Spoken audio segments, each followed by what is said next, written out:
एक अकेला सब पे भारी अशी मस्ती होती. छाती होती 56 इंचांची.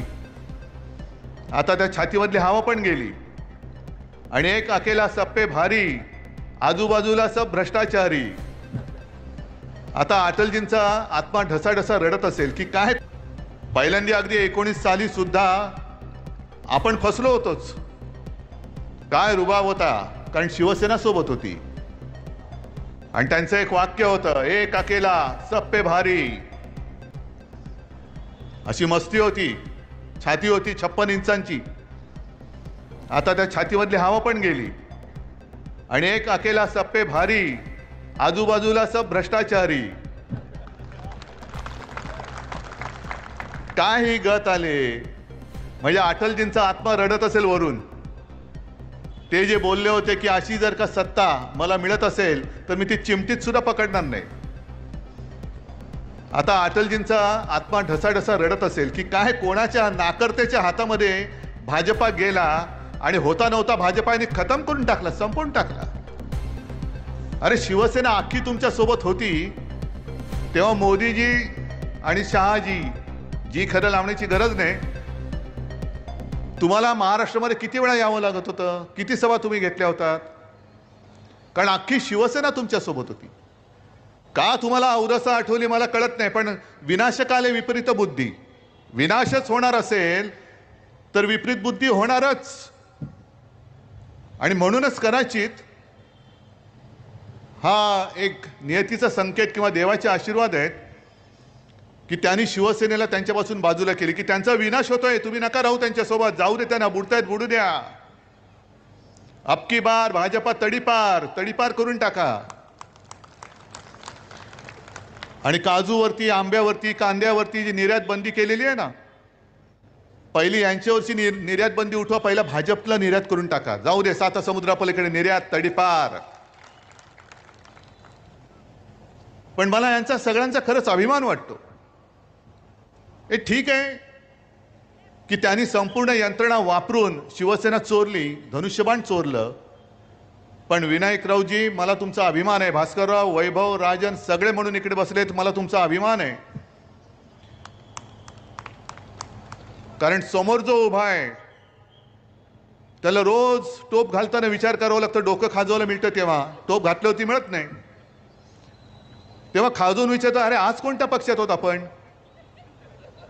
हा बघा तुम्ही, विचार करा त्यांना, कारण आठवतच नाही काल कोणत्या पक्षात होतो, आज कोणत्या पक्षात आहे. इतके वर्ष स्वतः सकट स्वतःची पिलावळ. ही जिकडे सत्ता असते, जिथे सत्ता तिकडे तुम्ही झुकता. सगळी मंत्रीपदं घेतली, आमदारक्या खासदारक्या सगळ्या घेतल्या. पण माझ्या कोकणासाठी काय केले. एक तरी लघु किंवा सूक्ष्म तुमच्या साईज प्रमाणे प्रकल्प कोकणात आणलात का तुम्ही. कारण भाजपा हुशार आहे, त्यांनी त्यांच्या कुवतीप्रमाणेच दिलं, लघु आणि सूक्ष्म. आता निवडणुकीनंतर मायक्रोस्कोप आणावं लागेल की अतिसूक्ष्म, म्हणजे करोनाचा जीवाणू दिसेल पण हे नाही दिसणार, एवढे सूक्ष्म होतील. पण मस्ती किती आहे. आज तुम्ही गद्दारांना आमच्या अंगावर सोडून शिवसेना संपवायला निघालात. अहो अनेक वर्षानुवर्ष हे सगळे माझे जीवाला जीव देणारे शिवसैनिक जे बाळासाहेबांनी जोडून दिलेले आहेत. आणि मी मागे पण म्हटलं की माझी वडिलोपार्जित कमाई आहे, आहेच माझी वडिलोपार्जित कमाई. अभिमान आहे मला याचा, हे माझं वैभव आहे. आणि मोदीजी तुम्ही जे म्हणतायत घराणेशाही घराणेशाही, आमची घराणेशाही आहे ती लोकांना मंजूर आहे की नाही रे. पण तुम्हाला शिवसेनेची घराणेशाही चालत नाही. शिवसेना प्रमुखांचा फोटो लावता, नालायक माणसं सगळी, अंगामध्ये कर्तृत्व नाहीये. तुम्ही माझी शिवसेना चोरताय, माझं धनुष्यबाण चोरताय, माझे वडील चोरताय. कर्तृत्व शून्य माणसं आहेत. तुम्हाला शिवसेनेची घराणेशाही नको आहे, हिंदू हृदय सम्राटांची घराणेशाही नको आहे, पण तुम्हाला गद्दारांची, गुंडांची घराणेशाही चालते. हे दुःख हे आम्हाला नसलं, तुम्हाला नसलं तरी अटलजींना वाटत असेल. कोणाची घराणेशाही तुम्ही पोचताय आणि काय भाषण करतायत. आणि हा कोकण हा सुसंस्कृत आहे. ज्या पद्धतीने काल परवाकडे फडणवीस येऊन गेले, यांना मत म्हणजे त्यांना मत, म्हणजे दोघं झालं. तर कोकणामध्ये जर शिवसेना तेव्हा उभी राहिली नसती, विनायक राऊत, वैभव भास्करराव वगैरे सगळे जे आहेत हे तुमच्यासोबत उभे राहिले नसते, आज कोकणामध्ये काय चाललं असतं? गुंडागर्दी, गुंडराज चालू झालं असतं. गुंडराज झालं असतं ना.